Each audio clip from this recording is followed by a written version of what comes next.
Thank you very much. Okay. So, as I said, this is a completely disjoint discussion.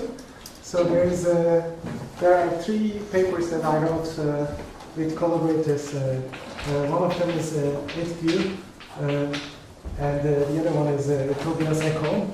So we have one paper together with Tobias and 2 papers with Tobias.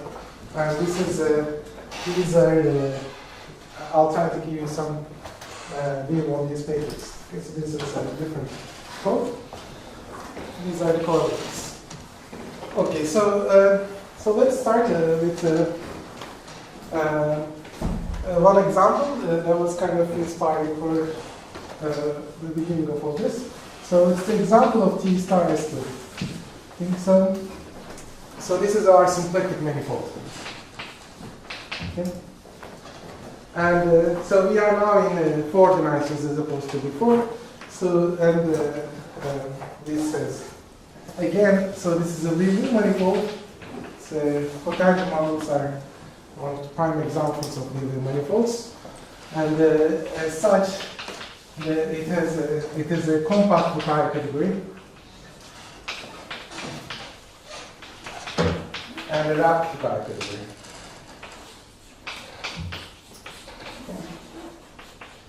And again, there are extra choices like the line filter. So there's a grading structure, some other choices that I'm not explaining. I just want to, but they are there. Okay, so it turns out that in the case of cotangent models, these can be understood in terms of more classical topology.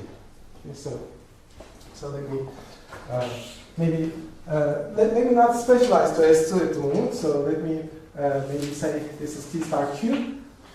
And in this case, we have certain objects in T star Q which generate these categories, and the endomorphism algebras are given by more classical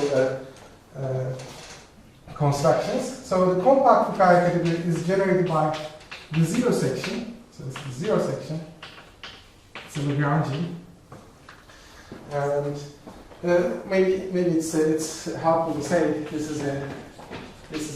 has the symplectic form dq dt is the base direction, dp is the fiber direction. So if you have the base only, the symplectic form obviously vanishes. And also the cotangent fiber. Pick a point using Q. And cotangent fiber generates that category. Okay, so it's the cotangent fiber. So these results are not too hard by current technology, but I believe they were first proved by observation. Okay, so these are generators. So these are these generators.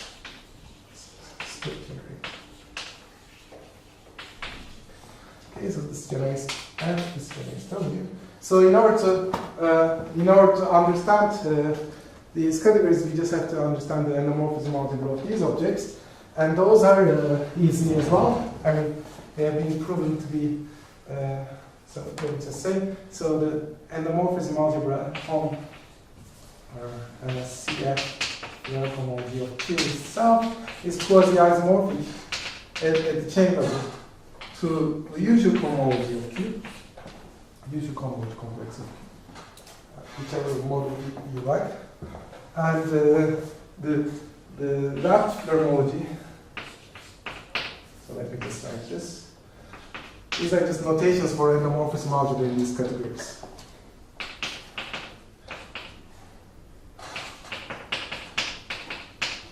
And this is isomorphic to the chains on the base loop space of them. Okay. So again, there are names attached to this theorem. These are theorems. So I think this was first proved by, the first one was Fukaya O, but there's other work by Obuzaid, and I guess there might be other proofs. And there is also, this is also proven by many people. I think Again, Jose proved that at some point, but maybe earlier, there is a one with Schwartz. So these are reducing these technical, more technical constructions of Floer theory to usual topology. Okay, so more classical topology. So in some sense, these categories are, in the case of cotangent model, is more familiar objects. Okay. All right.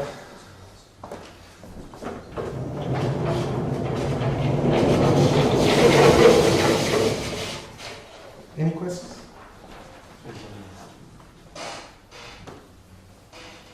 No. Yes. Okay. So, right. So it's always helpful to keep in mind this example because topology is a huge field, and there is a lot of interesting results in topology. And whenever you learn something in topology, you could, because of these examples, you could try to see whether this can be generalized into more general Liouville manifolds. Okay. So, and let me say one example that I'm interested in is the following. So remember we picked a point in Q. So Q is a manifold, and so when I pick a point in Q, there exists an inclusion map, right? So I can just include this point to Q, and it's kind of silly, but as a result, I get a map from cohomology of Q to cohomology of the point. So it's the cohomology complex. Okay. In other words, picking a point in Q gives me an augmentation of this complex. Okay, so picking a point gives me an augmentation. So this is a kind of base field. Okay, but it's also if for the base loop space I had already picked a point to talk about base loop space. So it's the same point I pick. But this also has an augmentation to K. It's given because the zero chains of this can be identified with the group algebra.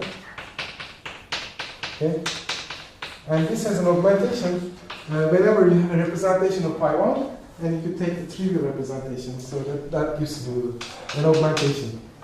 Okay, so these two algebras, as soon as I pick a point, they come with augmentations. And so there is two classical results. So one of them is so that relates these two. One of them is kind of Eilenberg-Moore equivalence. So that says R home of this algebra chains on base loop space. So I put a minus here because I always use cohomological grading. Of this augmentation is isomorphic to the cohomology of R. Okay.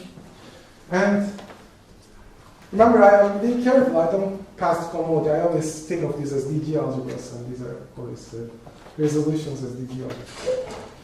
So this is a Eilenberg-Moore equivalence, and so it tells me that as soon as I know this algebra and the augmentation, I can recover the cohomology. And this is true in general, and so in general. And so maybe let me just say that M is a finite dimensional manifold. It's true in more general case, but let's stick with that. M, so maybe Q, right? I was using Q. Sorry, let's switch again. Sorry, these are all Q's. M is T star Q. Okay. All right. But if Q is simply connected, then you can also compute the base loop space homology using the cohomology of Q. So the analogous thing is true. So if you use this augmentation, and this is Adams-Kovar equivalence.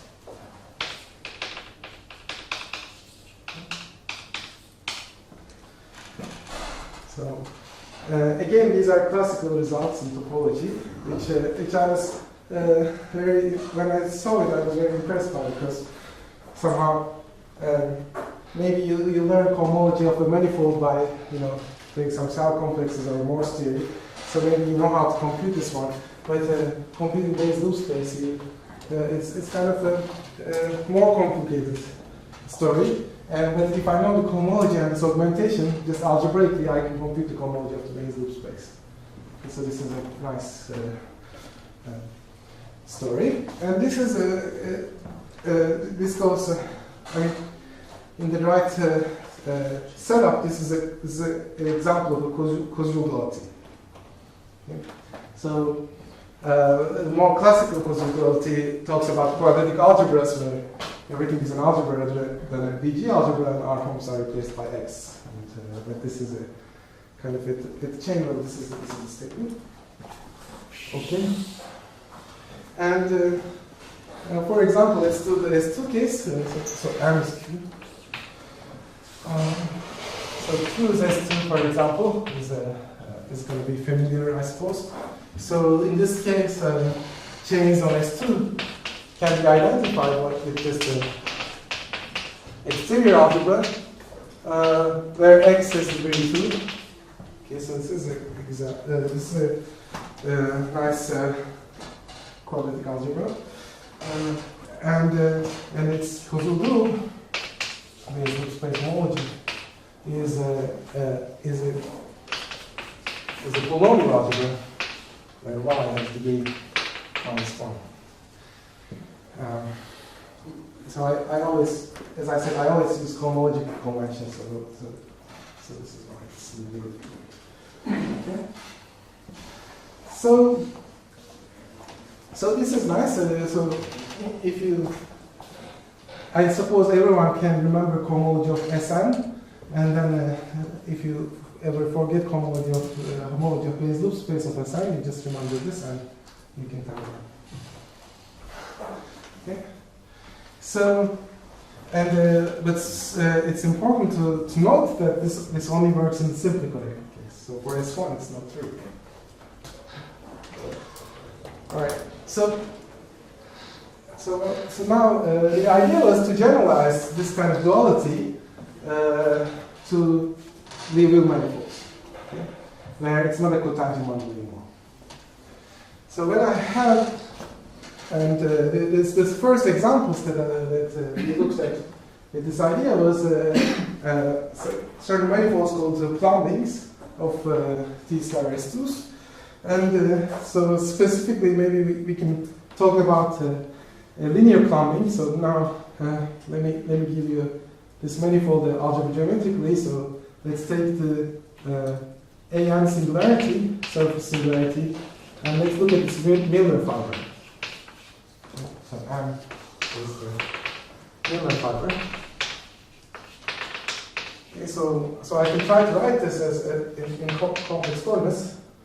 When I do it. C3 is the hypersurface given by x to the m plus 1 plus y z equals to 1. Okay? So this is a affine surface, which is it's a nice Liouville manifold as well. And if you study this, you'll see it has it's kind of a cotangent bundle of S2 was there was this S2 in the middle, and this is Lagrangian, and cotangent bundle kind of collapses onto this Lagrangian. Okay, so by backwards Liouville manifold, the Liouville flow. And this one is a similar, where instead of one S2 here, there's a bunch of S2s, n of them. Even though I can't draw it, they intersect transversely. Okay, so this is kind of the core of this, let's call the Lagrangian skeleton of this Liouville manifold. And again, this manifold collapses onto that skeleton. So these are the Lagrangian spheres inside this manifold. Okay, and they could be realized in many different ways. As vanishing cycles, for example. Now let's look at this manifold, and try to identify these two algebras in this manifold. Okay, so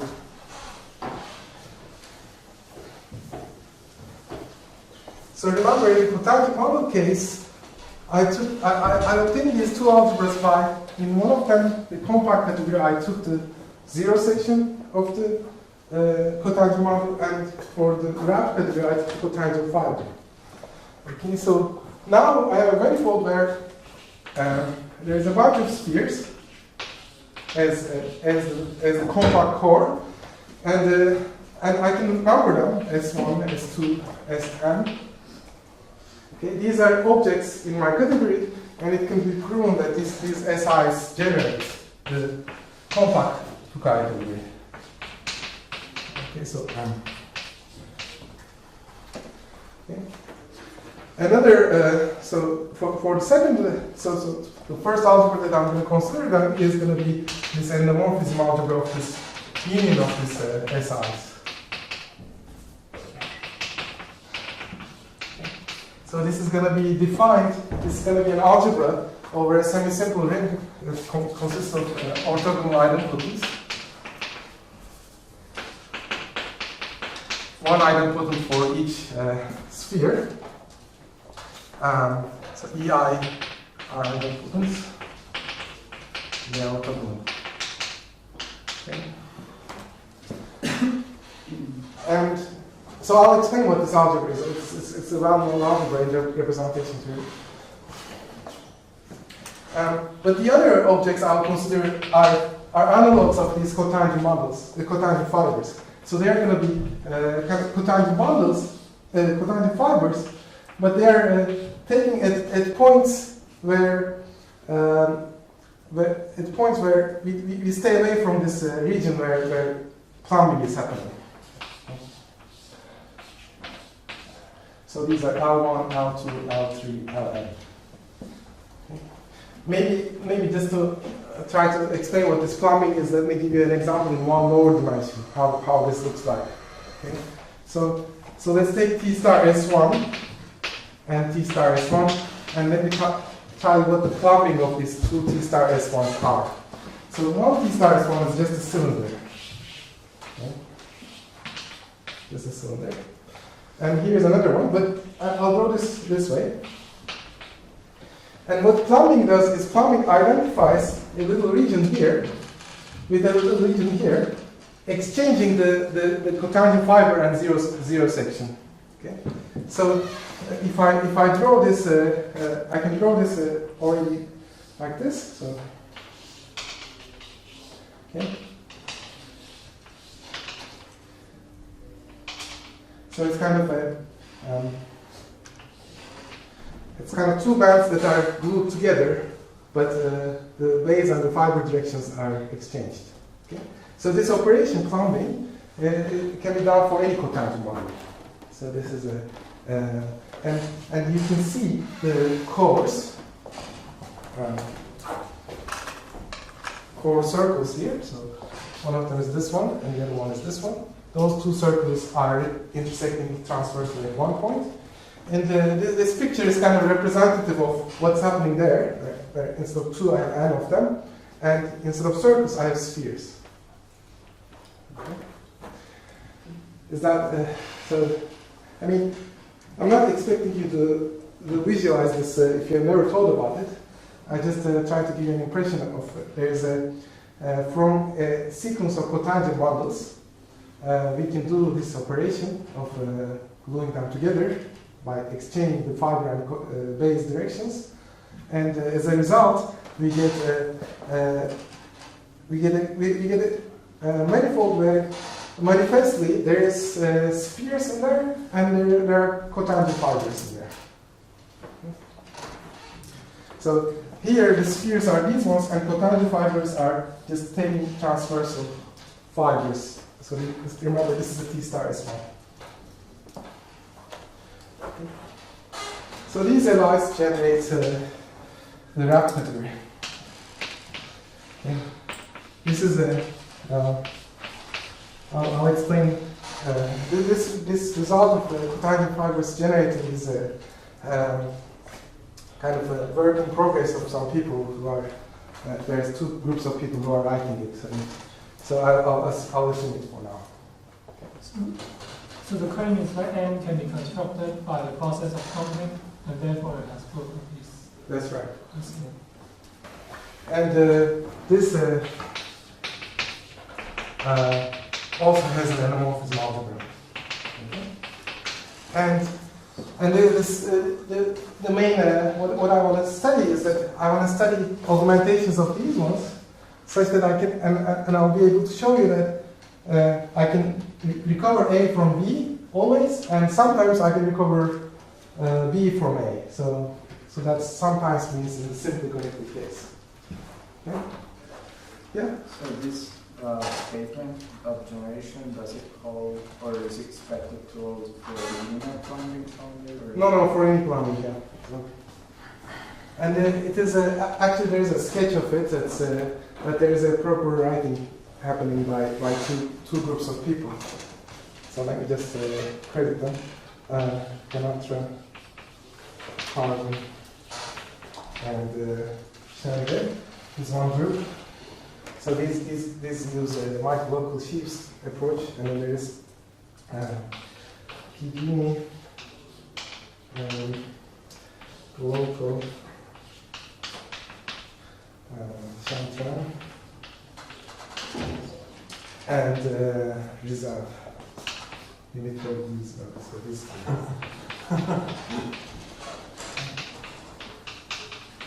And I'll explain what's the general statement of this generation. So this generation is about leisure surgery. So I'll explain. But okay, so now let's see what's the general setup. So I gave an example of this linear problem, but generally what we can do.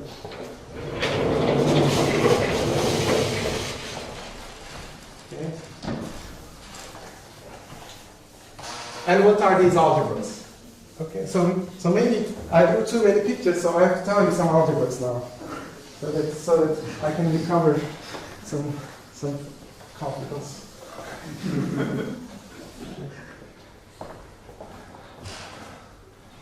So, okay. So first of all, we start from a graph. Okay, gamma. This graph has some vertices. Okay. And there's no condition about whether it's being a tree or anything, it's just graph with vertices. But each vertex has a number g associated to it. Okay? So gv. So v is for vertex, and gv is for genus. Okay? So this gv is greater than or equal to 0. Okay? And then these are connected somehow. They can be connected in an arbitrary way. So I will describe two algebras associated with this data. So one of them. So first of all, there is a geometric picture here, which is that for each vertex, I consider the cotangent moment of the genus G surface. Okay, associate that.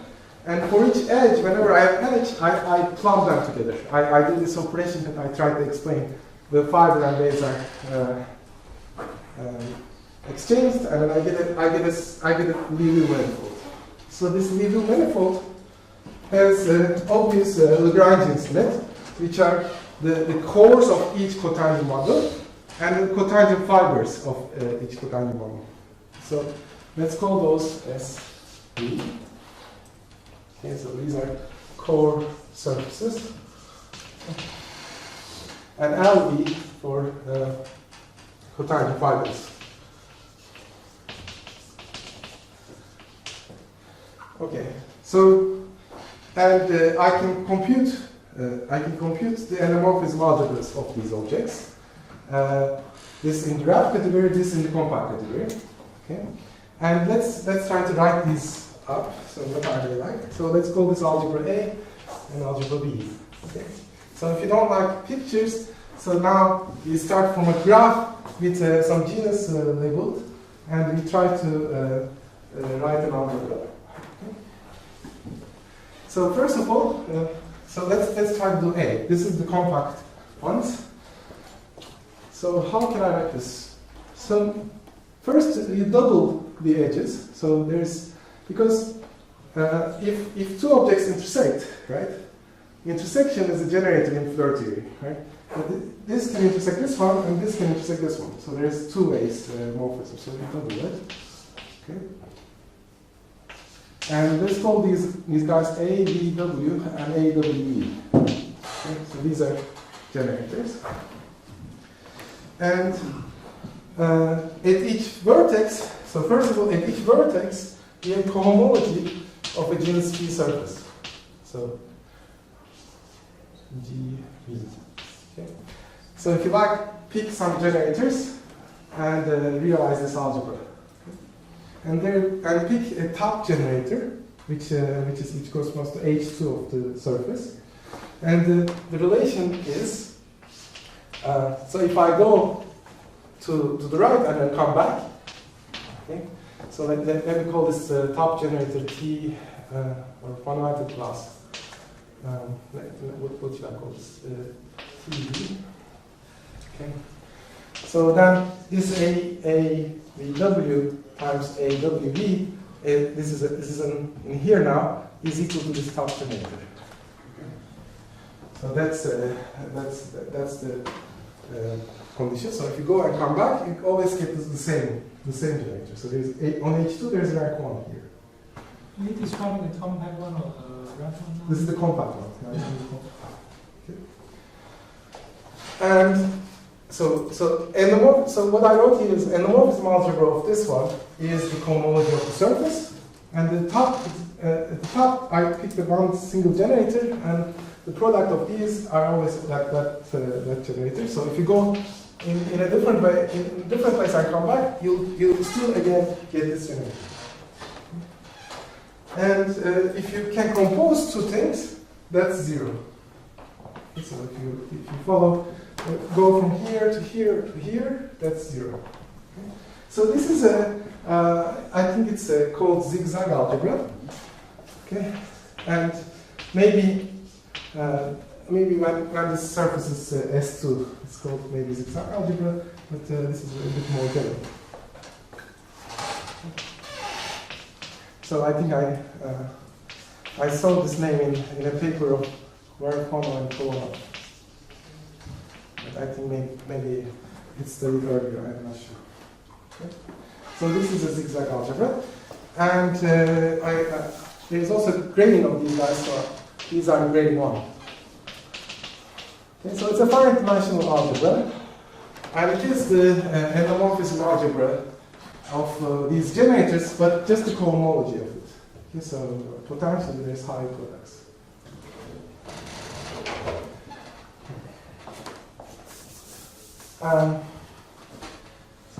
So maybe the most familiar case is the linear one. Okay. So here's let's write one of them. A1, A2, 3, A2, 2. Okay, and so the relations are A1 2 times A2. So I always read from right, but A2 1, A1 2. So this is an endomorphism algebra of this guy. It's the same as A2 A2 2. That's the relation. Okay, and the composition A1 2 A2 A1 2 A2 3 is equal to 0. Okay.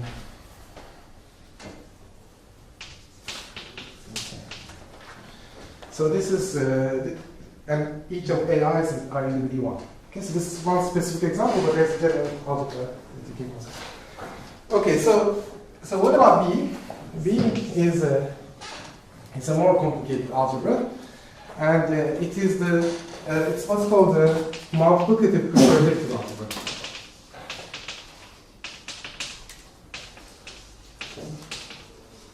Turns out, so it's a theorem to say that this is the case. So this endomorphism algebra of these cotangent fibers is this algebra.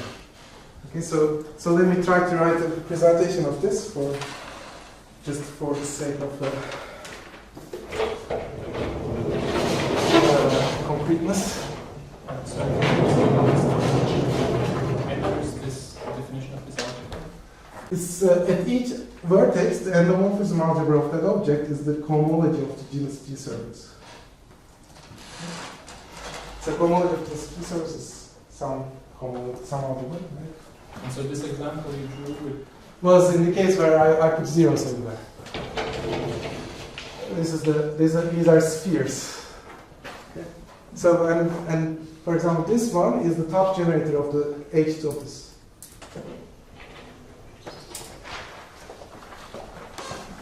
So you said it will have high operation, right? Yeah, they will be. So I'm building towards that.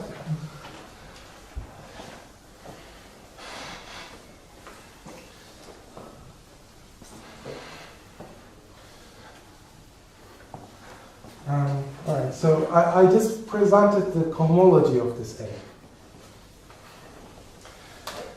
Okay, for B, let's do right away chain level. So let me just write this. Let me just write this. Okay.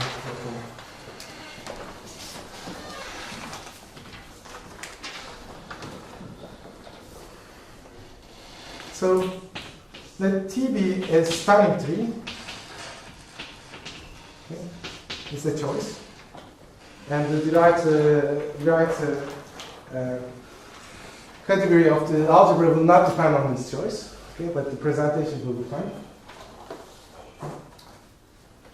And we have generators. So I'm now describing D, this wrapped one, and I'm going to give you a DEG algebra. So that's going to have the chain level structure as well.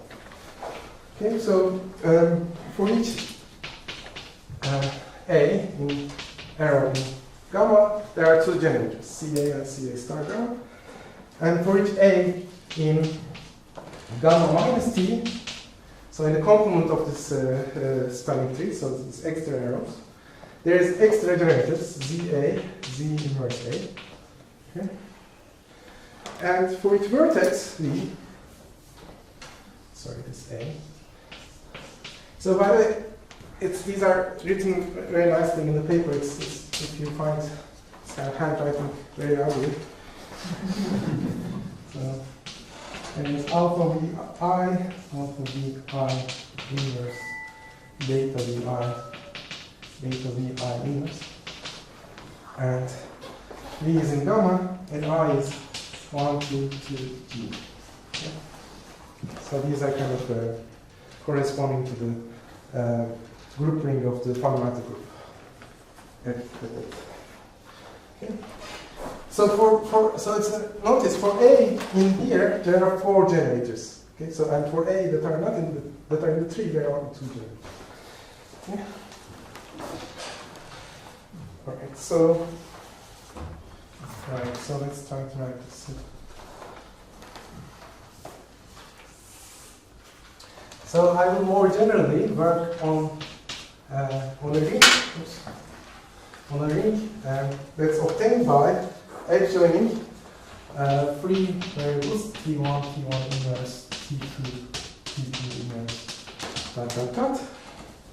TS, TS inverse, where S is S is the number of vertices.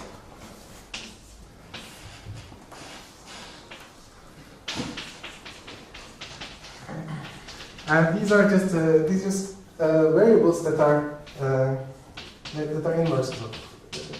Just TV times TV inverse is EV, the idempotent at V, and otherwise they are orthogonal. Okay, for these macros. W. So this will be our base ring, and we have these generators over that. And here is the so these CAs satisfy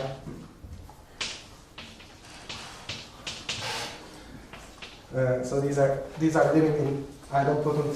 So if A goes, maybe this is clear. Let me just raise that. So if A goes from V to W, these are from V to W, and this goes from W to V. Okay. All right. So here is the and now these are degree 0 generators, and then there is degree 1 generators, which are psi A for each arrow and tau degree minus 1, these are degree minus 1 temperatures. And these are degree 0 temperatures. Okay. And here's the differential of these guys. So d of psi A is equal to EV plus CA star CA minus ZA. Okay. And this basically, remember these are inverses of each other. What this does is that this declares that this EV plus CA star CA is invertible. Okay. So this is a chain rule that it guarantees that. And d of tau E is the following expression.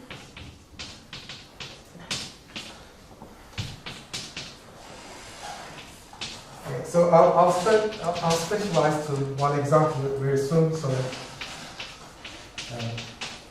you understand what's going on.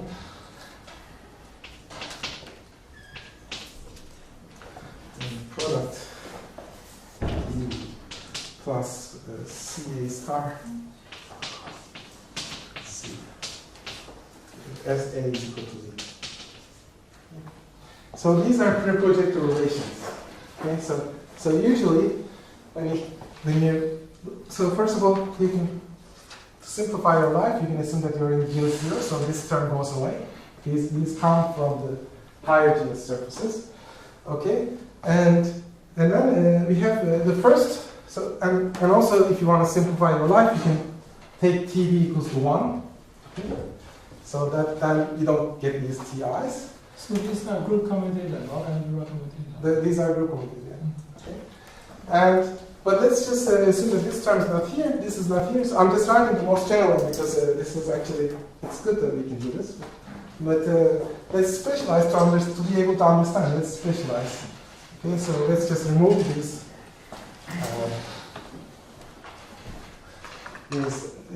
terms. Let's say, and this is 1. Okay. Then what does this say? So you're at the vertex.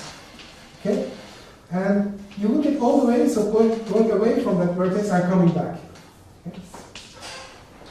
So for each vertex, there is d of this. There's a generator whose differential is the following. So you look at all the possible ways of going away from that vertex and coming back, and those are CA star, right? And then you multiply, you add 1 to it, and then you multiply them. So let's do an example. I guess this is. And that equals 1? Huh? And that equals 1? Yeah. So let me just do it. Sorry, maybe this was not a good idea to put all the formula on the board. So let me just make an example. Yeah, let's do an example.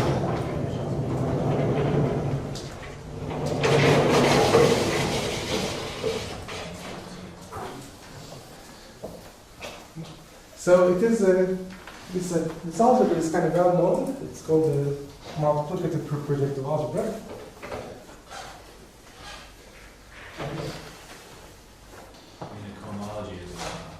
Yeah, the zero cohomologies.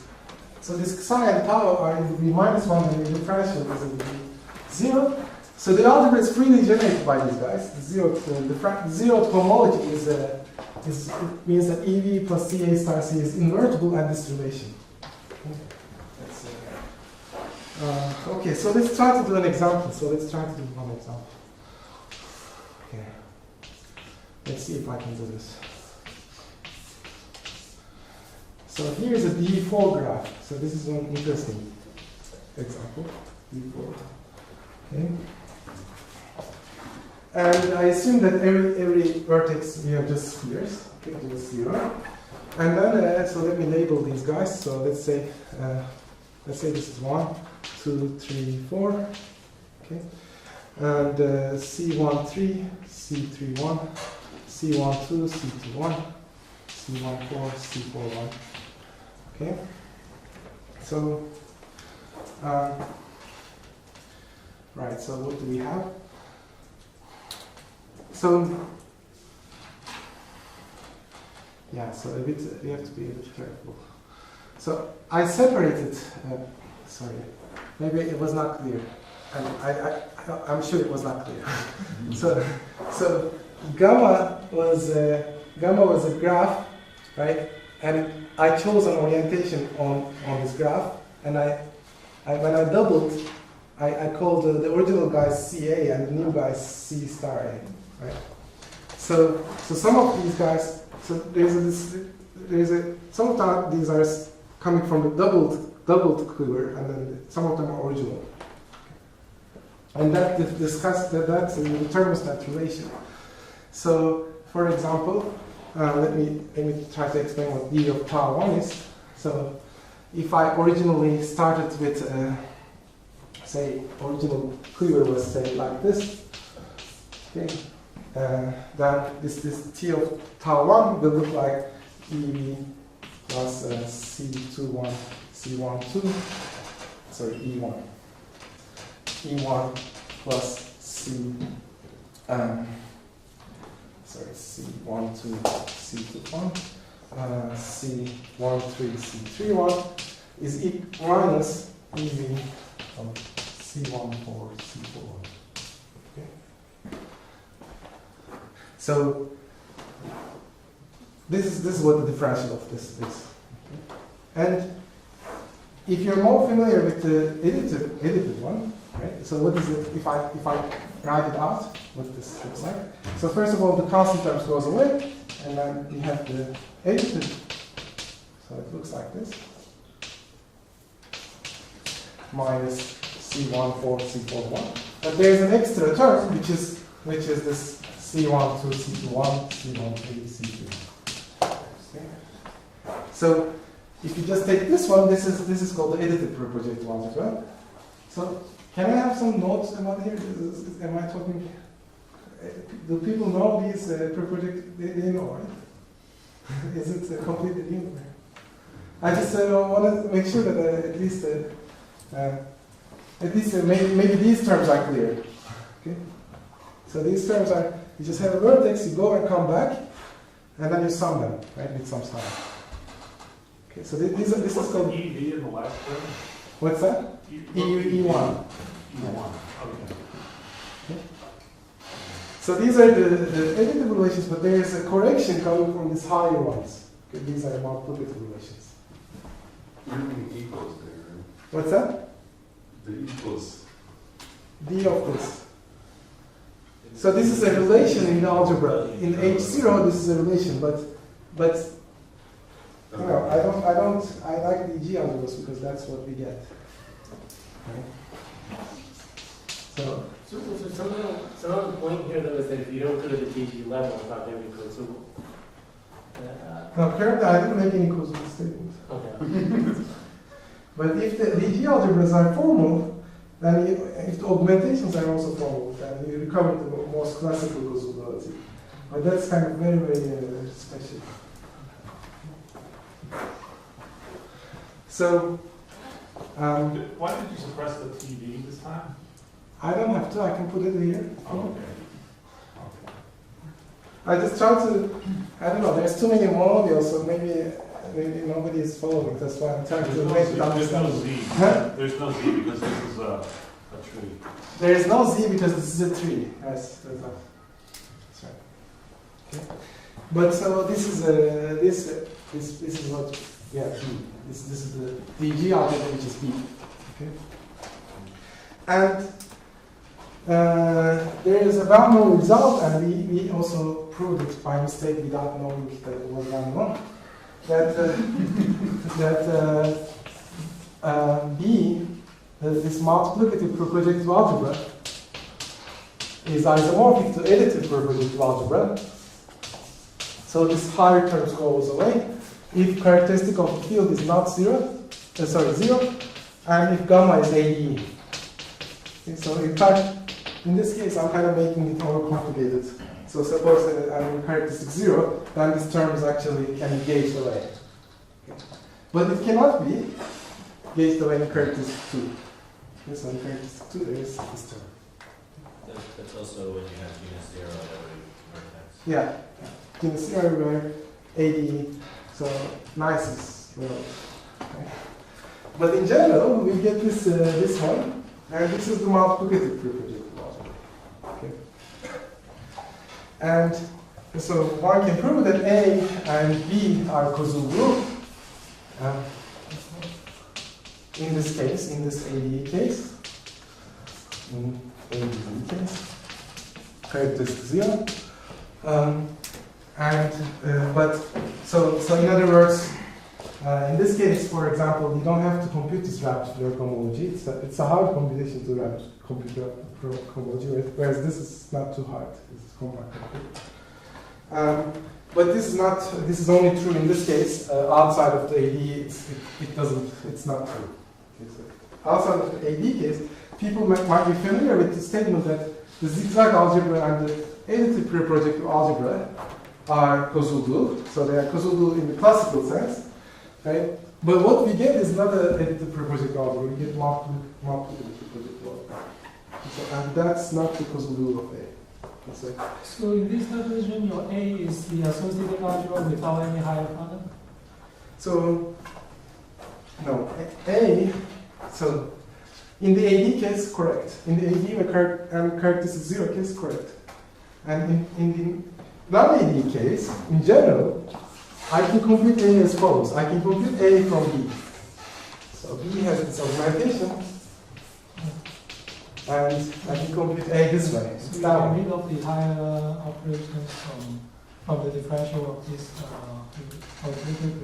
So I didn't understand. So you can read off the higher operation from the... Yeah. So for example, this corresponds to a mu3 product. No, this corresponds to mu4 product. Yeah, this corresponds to mu4 product. Okay. So right. So A can always be recovered from B, and this is just like in the classical theory, where if you knew Bayes loop space, you could recover the cohomology, right? And this is the compact one. This is but this is not true. This is only true. So it's only true if gamma is AD in this characteristic 0 genus 0. Right. So okay, so maybe this is so like 12 minutes or something, right? Yeah. Okay, so maybe then the rest I will discuss how to compute the speed. How can I compute this kind of DG algebra? Okay, so that comes from Legendre surgery. Okay, so that's geometric computation. So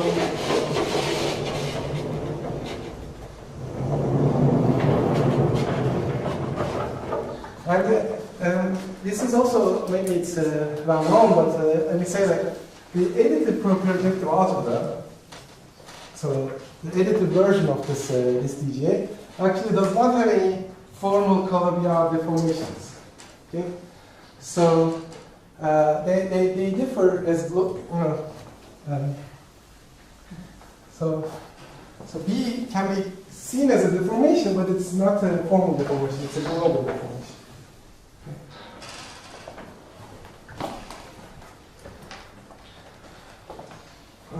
All right, so let me try to explain how to compute this kind of relations. So of course, my favorite tool is to compute some homomorphic curves. Right? So I have to show you some homomorphic curves that gives me this differential. So that's the goal. Okay. So now we go to the world of Legendre surgery.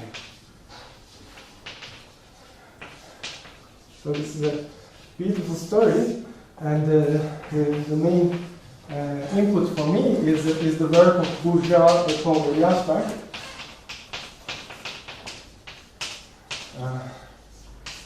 So what this does is the following. So it expresses so we have a little manifold,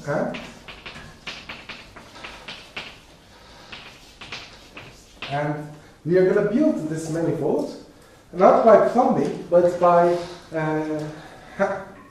surgery, attaching handles to the standard wall. Okay?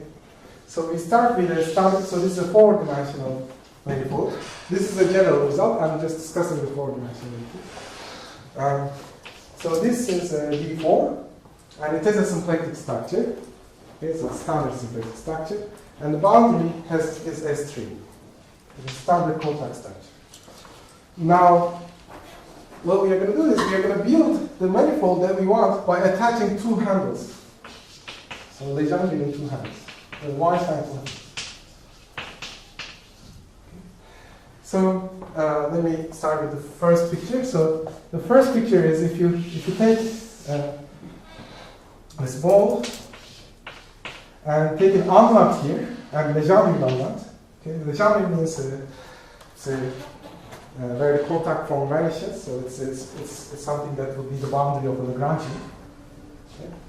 And you attach a D2 times D2, so a handle in science of topology. So how do you attach it? You take a tubular neighborhood of this knot, so that's S1 times D2, which is the boundary of this times D2, and you identify them by a contact map. So that after I attach this D2 times D2 to this ball, the symplectic structure expands. Okay? So this is a lot of background here. I'm just sketching. This is just like building a usual smooth manifold. You can build it by attaching handles of different indices. And there is an analog of this in the symplectic world. But, you have to pay attention to the fact that the symplectic structure expands, and for that you have to attach along Legendres. Okay? And these plumbings are actually the simplest kind of surgeries. So the surgery picture is very, very well suited to this. So what you do is so if you have one vertex, so for each vertex you have an unknot on this S3, and whenever 2 vertices are connected, you link the unknots. Okay, so it's like a Hopf link. Okay. So for example, this would have a Legendre surgery picture like this, where there's 2 unknots. All right. So our manifold is after surgery. So this is our M. Now, the Bourgeois-Comini-Ashberg tells us how to compute invariance of this M pre-surgery. Okay? So they have a DGA called Legendrian DGA, and that could be constructed using these Legendres and the rate dynamics of those of chords between them. Okay, so it's kind of natural to expect this is true because you're building the manifold via this surgery. Of course, you should be able to compute anything of this manifold before attaching these guys. But there's a beautiful way of doing it, and so therefore, let me say. So when I attach this handle, there are co-chords which are dual. So it's D0 times D2, and the rapt phenomenology of those co-chords can be computed as the Legendrian DGA. So it's called Chekhov-Ashberg's DGA of the Legendrian lambda. So in some sense, we can forget about this very complicated topology. We can just consider Legendrians on S3, okay, and do the holomorphic curves for those ones. Okay, and concretely, what does it mean? So concretely, let me explain how to get these guys.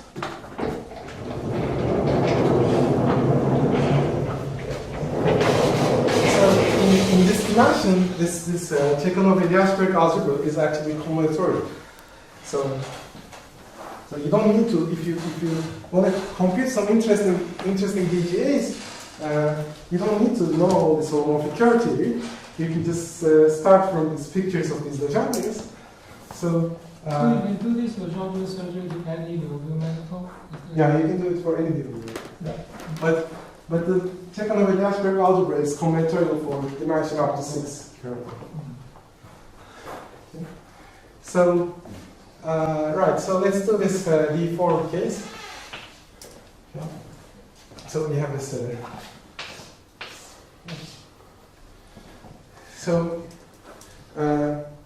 Now I need to give you 4 Legendre unknowns on S3, and they have to be linked according to this. And so topologically they will look like this. Sorry, I can't draw. Topologically they will look like this. Right? There is one unknown here, one unknown here, one unknown here, and they're linked this way. But in order to understand Legendre in PGA, there's a projection of this called Lagrangian projection, and it looks as follows. So each unknot that you see here, you have to replace it with a figure 8 like this. And whenever they are linked, you link the figure 8s.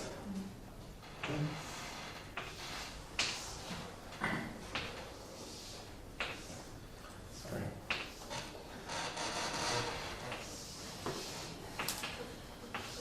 Okay. I'm now telling you the combinatorial prescription of this DG algebra. Okay. So now, for each, so we have this figure 8. How did I get it? For each vertex, I just drew a figure 8, and whenever they are linked, I linked them. I made them intersect in that region. Okay. Now the generators are the double points in this picture. And these are going to match with my TIs and CIJs, right? So this is going to be, so let's remember this was 1, 2, 3, 4. This is C1, 2, this is C2, 1, this is C1, 3, this is C3, 1, this is C1, 4, this is C4, 1, and these are T1s, right? So this is T2, T3, T1, T4. Okay? So our DGA is freely generated by these guys. What's the differential? The differential counts holomorphic disks as before, but inside this picture. So we projected it to 2 dimensions. Now we can again use the Riemann-Martin theorem to compute this differential. So, what it's going to do? It's going to map. So it's a bit upside down. It's going to map. So maybe let's just draw it on the picture.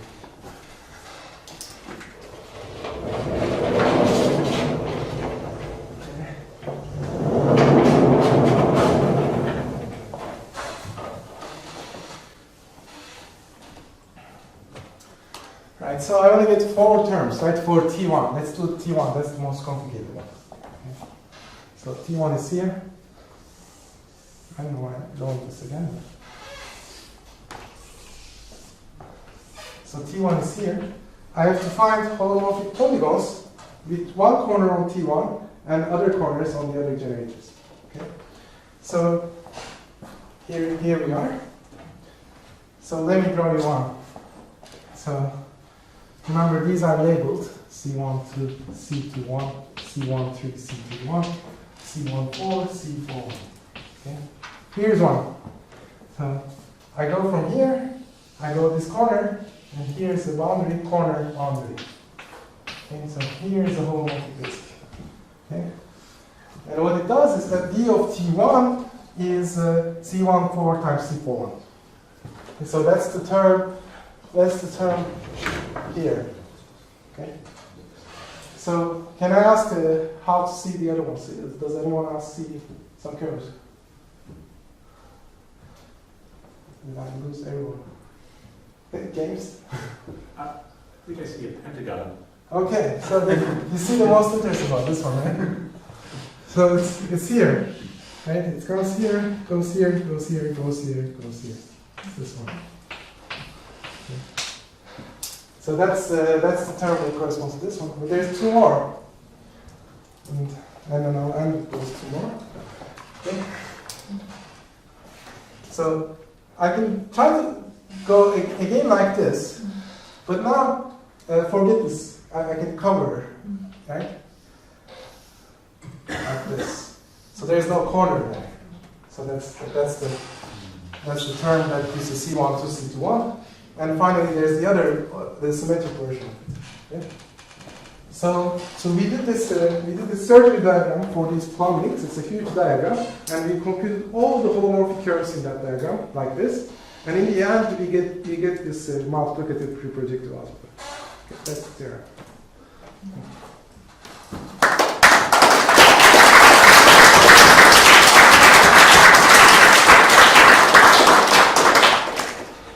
Any questions? Is there a similar story for plumbings of cotangent bundles of manifolds that are not surfaces? You mean higher dimensions? Yeah. Yes. So then there are what you mean by plumbing gets more complicated, because you can plumb along any codimension 2 submanifold or codimension 2 or lower submanifold. So if you go, so we're going to higher dimensions. The simplest thing to do is to put to the codimension 1. Just plumb along points. In that case, Echo and I proved in our paper that there is causal duality. So any dimension, but plumbing along points. So if you know the compact category, you can determine the wrap category. But if you do plumbing along submanifolds, then it's very interesting. So there is a work of him here about why. What's your last name? Yeah, Y-U-N-G. Y-U-N-G. So he has a perverse Seebeck approach to this, but I mean it's a direction to go. So there's a lot of plumbing along arbitrary submanifolds. So there's a whole world. So you can in principle compute them, and it's interesting to study. Any more questions? Yeah. Do you expect some kind of algebraic description for partially wrapped Fukaya categories? Right. In fact, so somehow that got a bit too technical. That's why I removed these T's. These T's is actually the partially wrapped categories. So, right. So how should I explain? Maybe I should explain this later. So, Okay, we can talk about so with the T's, we have a picture of computing partially wrapped categories using Legendrian surgery as well.